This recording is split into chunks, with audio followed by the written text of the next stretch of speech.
Hey all, this is Qesankh Maa Kheperu, and I got a little interesting topic for you today, which I'm titling How to Reinvent Yourself and Your Life.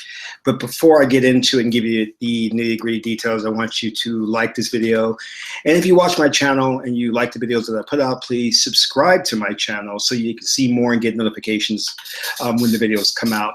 I'm going to be revealing to you a cause of today's ills and how we can overcome issues that we are facing personally in our lives and society. I'm going to give you the step-by-step process on how to make this radical transformation in your life and within yourself. So get ready. This is going to be awesome. The thing that we have to know is most people walking around in today's modern day Western society are very sick people. And what I mean by sick people, I mean everyone, because you have to understand we've been raised in a culture and a society that worships left brain thinking, which is cleverness, which is underhandedness, and basically looks at the world in terms of the physical, doesn't see anything beyond the physical. But let's get deeper into that and what that means. When you're only using predominantly one side of your brain, which is the left side, and you're not integrated brain thinking, meaning using the right and both hemisphere of the brain, then there's a problem. But going even deeper than that, we tap into what we call as the mammalian and the reptilian brain. You know, we have the frontal lobe. The reptilian brain deals with like very structured, ritualistic type practices and things of that nature. And in ancient Kemet or ancient Egypt, they saw this as like part of the animal instincts. So basically what I'm saying is that we are taught to be very, very emotional. Very reactionary, we're very spontaneous, we're overly emotional, we're big consumers, and we are socially engineered individuals. This is who we are. We're not who we should be, because I've always talked about this, and if you don't understand, check out some of my previous videos on how the timeline was interrupted. And what I mean by that, going way back in ancient culture, there were 4 different cults. There was the stellar cult, the lunar cult, and then there was the Satyrian cult, and then what was the other one? There was a stellar, lunar, Satyrian, and then I believe solar cult. Okay, and each one of these cults dealt with a different aspect of the mind and who you are. For example, we know that the lunar cult dealt with the subconscious, and the solar cult dealt with the conscious waking state. And our ancestors engaged in what we call as analogical thinking, meaning they looked at things to see how analogous they were. They would say, for example, that water was analogous to someone who was easy to get along with, who wishy-washy would go with the flow. Fire is analogous to someone who's aggressive, someone who's yang and will lead in a battle. So our ancestors thought in terms of analogous thinking. All right. Now, how does this tie together what I'm saying? The ancient cultures, let's go specifically to Africa now, right, dealt with the mind, dealt with understanding the psyche, and it created its civilization based around nurturing the individual to become whole, to be spiritually upright and moral. Today's society, if you take away the police, you have total chaos, because people are not spiritual and immoral. They'll go start wreaking havoc and stealing and things of that nature.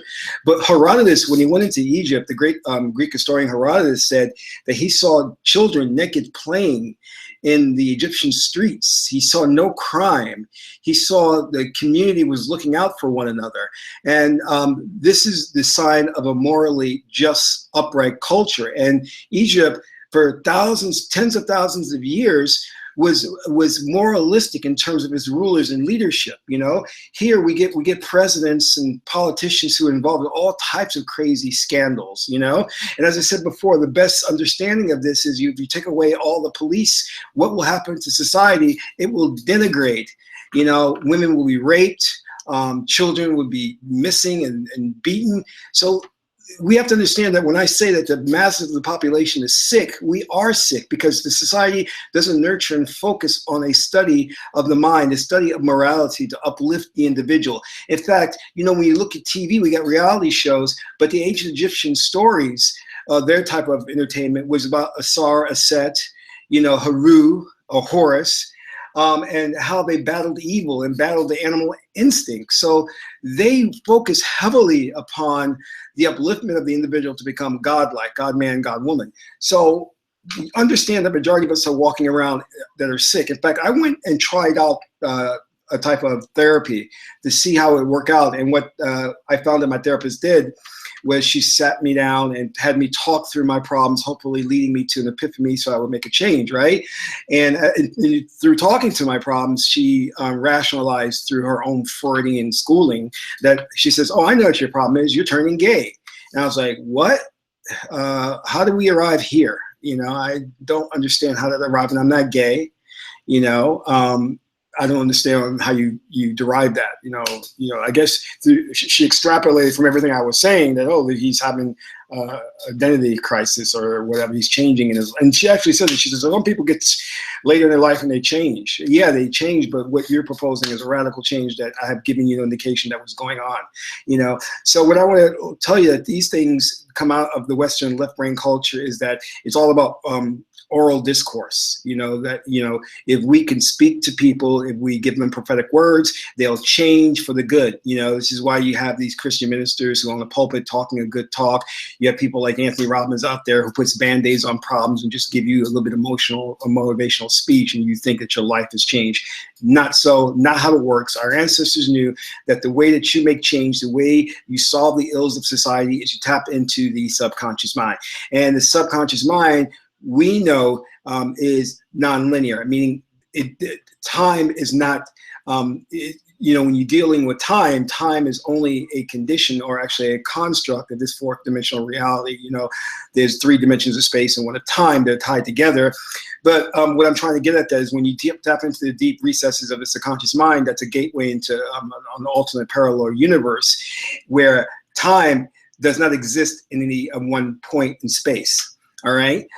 It has a principle of non-locality, meaning that there's no past, present. I mean, you can travel wherever you want if you understand your power to project your consciousness outward. You can go to the past, the present, future, wherever you want, even though those are illusions, because the only thing that exists is the present moment. So let me get into this. So, you know, you're not happy with your life. You're experiencing what we call as bad luck, or things are just not working out for you. And that can come from a variety of reasons, which is why I don't subscribe to motivational talk, because motivational talk cannot get a person who has been brought up in poverty and through a family lineage has all his family members have been impoverished.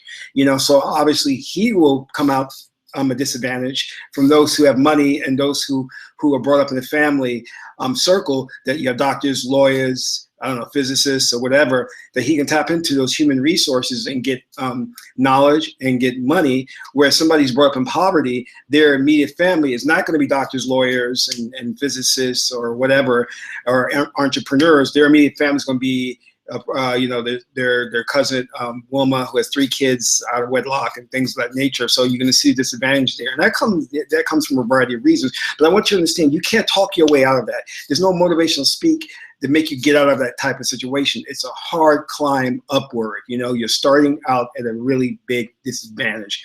Now, motivational speech has its place, but they make it seem like through the power of you and your passion, you can overcome anything. That's not true, because you're born into this existence. The reason why you reincarnate, you make an agreement with the Egyptian god Tahuti to have a certain experience, have a destiny, and then you must fulfill that destiny. And sometimes that destiny may say you come into this life to be poor. You come into this life to be, you know, have a car accident and be crippled. So, you know, you can try as hard as you want, but that's written out. That's a pre-life agreement that you made. But there are certain things where we have freedom within parameters. So we can overcome certain things. We can deal with that and make our lives better. So how do we do all this? You know, like, well, you know, again, going back to what Western thinking says, the way you change your behavior or reinvent your life is the first that you become emotionally charged and hype about it. Then you take massive action. Oh, duh, no, that's easy to say, you know. But the real deal deals with the Egyptian god Heru. Heru was analogous and analogical thinking, analogous to the will. And the will, as you know, we are born, we have free will. That's what separates us from the animals, the animal kingdom. We have free will. So, and what the Egyptians mean by free will is that your will, you are essentially no thingness. You are not any one thing. And you come into existence, into this world, without any inclinations toward left or right, without any predetermined disposition, meaning that you are free from emotional compulsions. Nothing can compel you to do anything, you know, like go left or right. You don't have no likes, no dislikes. You don't like tea. You don't hate coffee. You don't like French fries. You know, these things are developed by the person. We separate the I, which is who I am really, consciousness I, who has no emotional inclinations, from the person who does develop a personality and an emotional impulse. And those emotions are what pushes us toward pleasure and then pushes us away from pain. So I want you to think about that. So as your true condition, your true state is one who is free will from any emotional compulsions. All right. And your goal is to get back to that peaceful state of amen, to where nothing can emotionally move you. All right. But along the way, in a society, this Western society, we become programmed or brainwashed by mainstream culture and by subliminal influences that the government and things are putting out there to have us think a certain way. That way of thinking basically forms our core belief system. And those core belief systems, when we intake them, become deeply implanted into the subconscious mind and become what we call the shadow self. The shadow self contains all those taboo things that consciously you can't deal with or don't want to deal with. So you lock it away in the shadow self. Some people there may be some guys who are very into being dominated by a woman, so they love dominatrix, but that's part of the self is trapped in the shadow self. There are other individuals like women who have a fetish about being raped, you know, or there are individuals who wish that they could rob a bank, but all of it is tapped away into the shadow self. But the thing that I want to let you know is that you are a reality generating machine, meaning that you share in God's power, not in quantity, but in quality. So you are a very powerful being, hence you are God, man, God, woman. You don't even realize that because society wants to keep that away from you. They don't want you to understand your potential and your power, is that you're a God. Not the God, but a God, you know? So, but you actually are God. Reconcile that difference. So you have to keep that in mind, that you're constantly being conditioned and you pick up these emotional compulsions from mass media programming, from subliminal messages and images, and also from your family, the culture. And some of that you carry from a past life experience. So you're bringing that with you as well. The goal and trick is to resolve all that junk in the shadow self so that you don't create that as part of your holographic reality. What do I mean by that? Well, whatever your core belief system is, you are generating that into the world you see around you. Hence is how you encounter good luck, bad luck. And it can change because your belief system change. You know, it changes all the time. You adapt new beliefs as you go along, and you discard the old ones. And you make these synaptic connections. These neurons are firing in your brain, and the more that they fire, the more it becomes hard-coded, and that becomes a really fixed reality. You know what I mean? If I believe, for example, that all, let's say, Haitian people are evil, well, I'm a reality generating machine. I'm powerful, you know, God, man. I will create that holographic reality and representations of Haitian people who will do me wrong. I will create that reality, you know, and that will also be reference experience where I would always have, like, for example, if I meet one Haitian person, he happens to talk loud to me, I'll use that to validate my belief system, and then I'll always have that reference experience to go back to. The brain will always reference that to validate the belief system. All right, that's how it works. Now, the way you reinvent yourself and your life is you only have to do one thing: reinvent who you are. Because once you change the way you think, it will permeate outward and create the new holographic world that you're going to be living in. So the first thing you have to do is start writing down your core belief system. What do you believe is true for you to have certain experiences? So when you always have an experience, whether it be like, let's say, for example, most times if you have an experience that are bad luck, you're going to say, why me, why me? You have to go back and drop back and say, what do I believe is true for this to have to happen? That's the question you have to ponder. Now write all of these core belief systems down and say, well, I believe that I was not meant for good luck. I never win at poker. You know, I never win at lottery. The boss never picks me for special projects. I'll never get a promotion. If that is a core belief system, write it down. I feel unlucky, right? So when you have that core belief system, what you're going to do next is you're going to counter that belief system with a positive belief system, and always state the positive belief system in the present. So you're going to say, I am lucky. Why am I so lucky? I am lucky. You know, luck follows me. All right, Lady Luck follows me. So write down all those core belief systems. Write down a counter argument to those belief systems. You can even question your belief system, like I'm always unlucky. You can say, well, what makes you think that you're unlucky?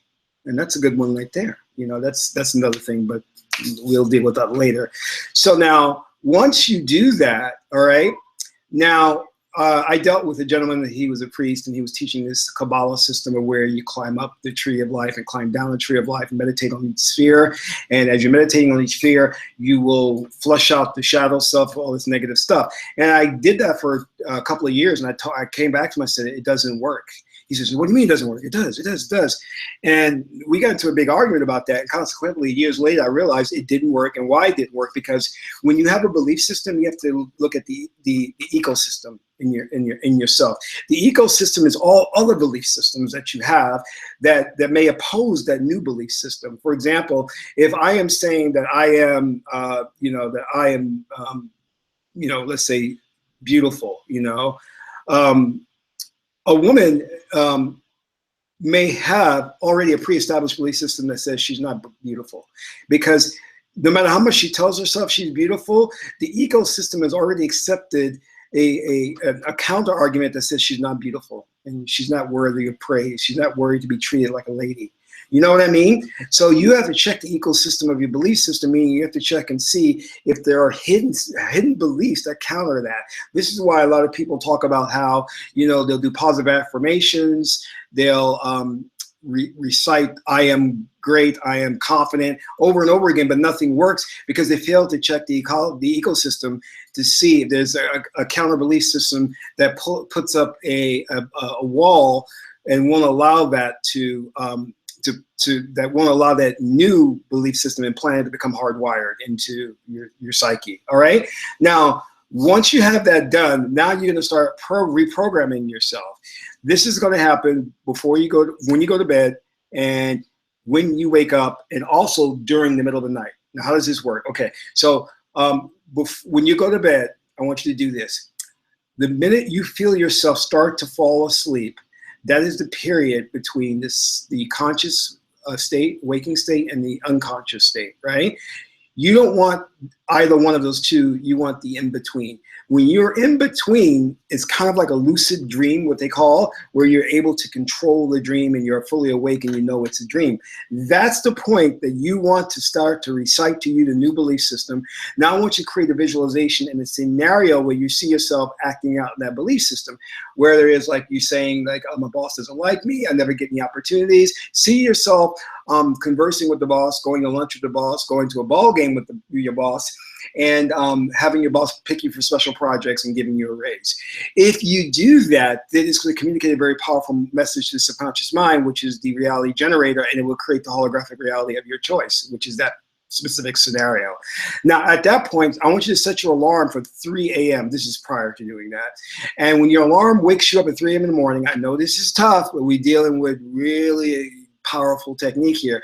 When your clock rings at 3 a.m., don't get out of bed, just wake up and sit up for about 5 minutes to make sure you're fully awake, then lie back down and allow yourself to start to drift off again. And as you're drifting off between the conscious and the unconsciousness into sleep, there's that middle point again where you're going to be lucid dreaming. That's when you reenact the scenario again. Okay, the same scenario. So you go into the ball game with your boss giving you a special project and a raise. Then when you wake up in the morning, I want you to do the same thing. But instead of waking up and sitting up, you're going to wake up and then lie back down, and it's going to be easier for you to fall asleep again, you know, because your alarm clock rang and most people hit the snooze button, you know. So when you're feel yourself falling back asleep again, then go and do that scenario again in the lucid state. Okay, that's 3 times. Great, three times. Okay, now you're going to do this for a period of 30 days, right? And what you're going to find is that the belief system is going to become hard-coded in your psyche, and you're going to start to notice certain things. And here's the key. You're going to start to notice differences in your surrounding, people acting differently towards you, situations and scenarios that are going to start to happen that you never had happen before. Like I did this, and I remember specifically me having issues with going every place I would go to, for example, like my PO box, and they were saying, oh, well, you know, it's locked, you know, you never came here, so we locked it. You can open it, but you have to pay the fee. I was like, that's weird. Going to my bank, and my bank saying, oh, we closed your checking account because you did not deposit or withdrew any money, so we thought it was dormant and nothing was happening, so we closed it. When you see those really weird things like that, that means you have shifted into another parallel universe, because you exist in multiverses, you know, at the same time. So it means remember, you can't actually manifest anything, because all that there is all that there is. The Netzer, God, Yahweh, created everything that exists, and it already exists. So there's no way you can add to it. What you can do is to vibrate to a different frequency, or vibrate to a different spectrum, to where you can now interact with the thing that you want. So when you take on a new belief system, which is composed of charging a new thought process, you then are just moving and shifting from one parallel universe to another. Interesting, right? And if you look closely, you'll notice that you're not in the same universe anymore, because you're having different experiences, meeting different people, and different things are happening to you. And the goal is to keep moving in the direction of the things that you want by putting this into practice, all right? That's what you have to do to make this work, to reinvent yourself in your life. You don't have to go to no seminar or where they'll motivate you to make a radical change. You don't have to go see a therapist, you know. You just need to deal with your psyche. And most individuals in this Western society have no clue as to how to change their lives. They're told lies, that they need a certain CD or tape by a certain speaker, go see a certain guru. I'm more about empowering you, yourself, not having you dependent on someone else's intermediary to help you come to the realization of who you are, when you can do that on your own. You know what I mean? Because you are an all-powerful being. You've forgotten who you are because you've been reincarnated here with a new, you know, with a white memory and a new life to experience a new destiny. So, you know, it's unfortunate that there are people who are sick in our society walking around, and we look at them as being normal and okay, and they're not in any way, shape, or form. In fact, they'll do harm to you, you know. And the easiest the way to see this, the best example of this, is start talking about transcendental meditation, start talking about yoga, start talking about you know, hypnotic regression, hypnotic healing, and watch they freak out and think you're crazy when they're the ones that are actually crazy. You know, someone said the best: it does no good to be well-adjusted in a maladjusted society. I think that was the term. So what good is it to be well-adjusted to a sick society? You know, it does no good whatsoever. So this is a very powerful technique for you to make radical change in your life. And I'm going to tell you something too. You can do the same thing with relationships. If you're fighting with your mate and you and her or him are having some issues, don't always think you have to go to counseling. You meditate, do the technique I've given you, and watch that that person will start to change. See yourself having a harmonious relationship with them in your scenarios, in your lucid dream, and then watch how things radically change, because you'll be shifting to a different parallel universe to where they'll be a different person in that parallel universe. And you'll tell, because they've changed. Sometimes you ever had situations or yourself, or where you've seen people who say, you know, my mate has changed. She's not the same person they were before. He's not the same person. We used to get along so well, now we don't. That's because your core belief systems have changed, and you've shifted to a new universe where you're dealing with a new person now. So that is what has happened, you know. So try this technique out as normal. If you have any questions, please email me. You can comment in the comment box, and I always try to respond. So if you like this video, like it, subscribe to this channel, And this is Qesankh Maa Kheperu, and that is all for now.